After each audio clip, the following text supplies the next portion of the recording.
Okay, let me play you some tunes. Who remembers this?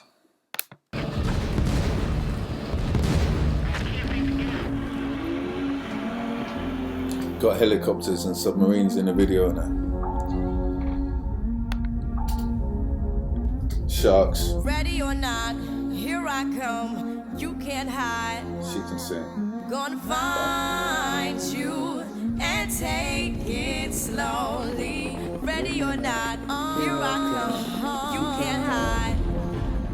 Gonna find you and make you want me. Now that I escape, sleep, walk awake. Alright, remember that? Fugees, that's from 1996. Just recently on the radio I heard this one. So this is literally from 2021. Come out a week or two ago. Check this.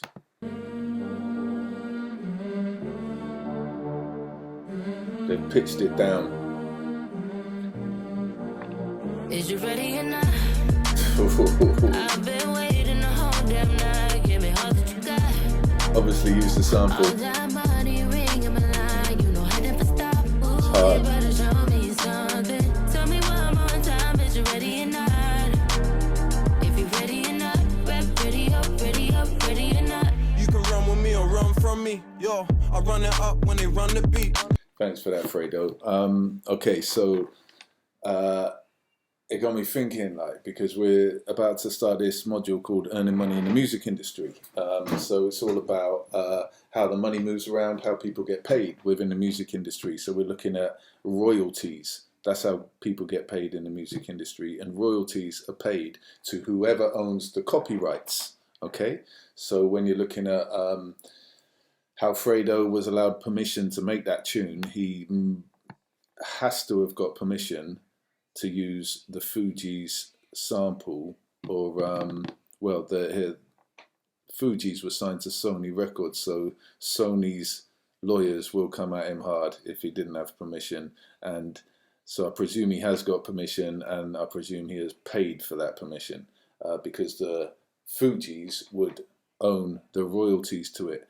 So anyway, it got me interested because who remembers this one? Where are we going? I have to come back a bit on this. It's a very long intro.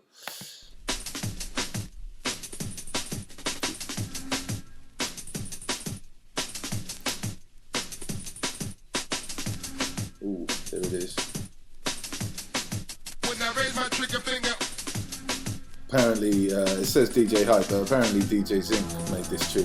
DJ Hype just tidied it up. Clearly, use the sample again, right? Okay, and then, so I thought, okay, let's have a look at this song. And then I've done some research on it, and then I came across this. Remember, the Fugees track is from 1996. Came across this, which is mad, from Enya in 1987.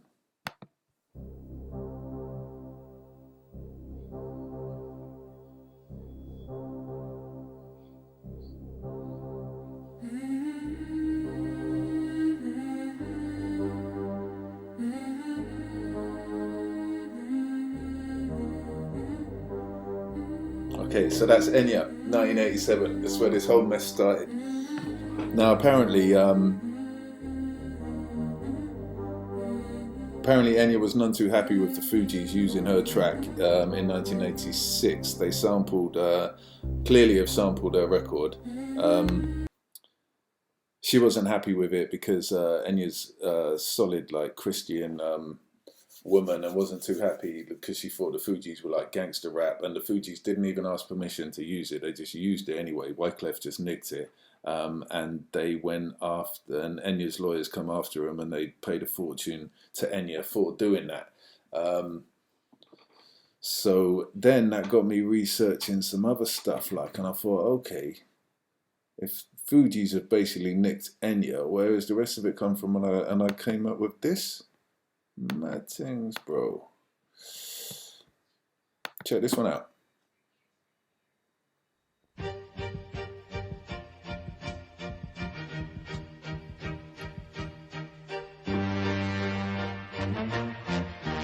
Some serious brass.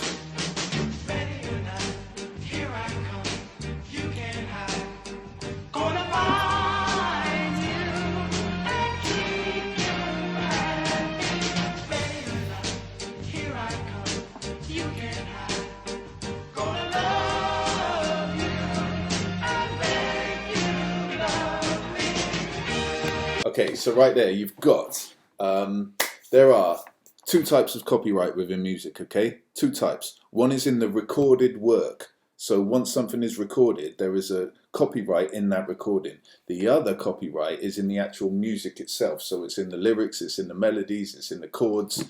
They're the two types of copyright. Now what the Fugees have done there, they've used Enya's recording, yeah?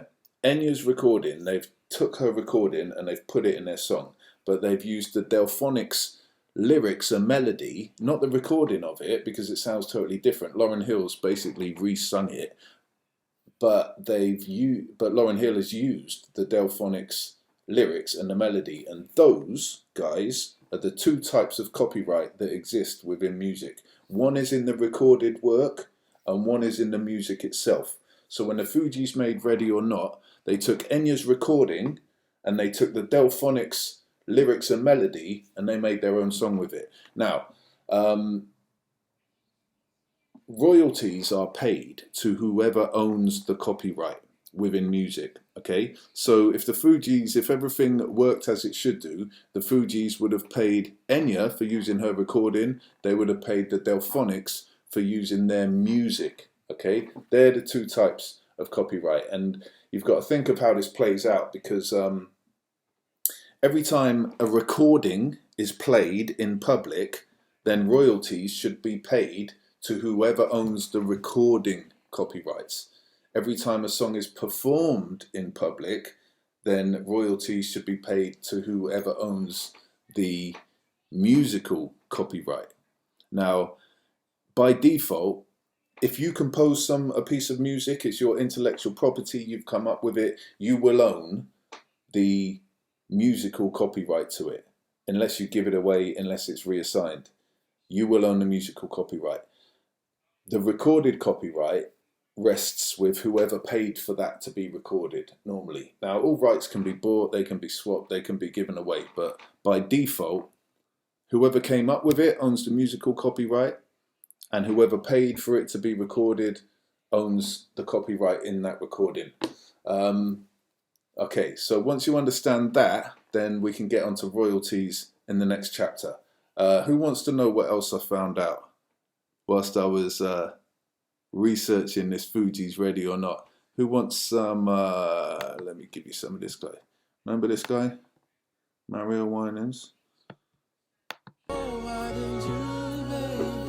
Oh, Bad Boy Entertainment. Puffy's not going to be far behind, is he? Okay, so apparently Enya was very displeased at the Fugees using a recording, but she was actually alright with this one because Mario Winans is good Christian folk, and that's what Enya appreciates, you know? Co-starring Diddy, standard, he had to get in there, didn't he? To the emotional pain he's going through. Whew.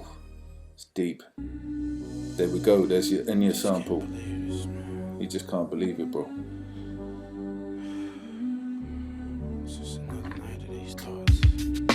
That's hard.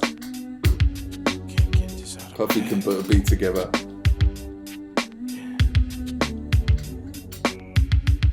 Somebody said they saw you. It's hard, I like it. Cheers, Mario. Do you know what else I found? This guy, who is it? Rotimi? I'm not sure. Anyway, let's hear what he's got to say. Yeah, pitched up a little bit. Same sample. Baby, baby, yeah. There's a meeting in my bed, in my bed. There's a meeting in my bed. There's a meeting in his bed, you know. Yeah, he's going to be in so much trouble with HR, isn't he? Like, he's got sexual harassment written all over it. There's a meeting in my bed. Yo, we got a meeting. Is it in your boardroom? No, it's in my bed. Dinner removed, okay, we through, but I ain't finished. Bring pastries. Don't be late. Just let me write and it you dripping from my signature. I feel like your body Basically is soft vibe. porn, isn't it? I wonder how Enya felt about that. Right, I found another one too. Ready for this one? Where are we? There we go. Check this. He introduces himself with turn tape, mate. I'm rating it already.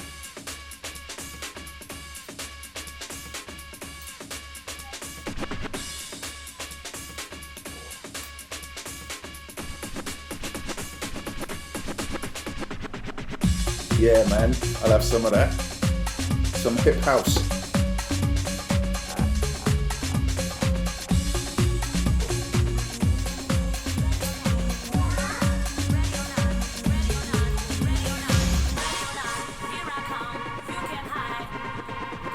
See, I don't think that's Lauryn Hill.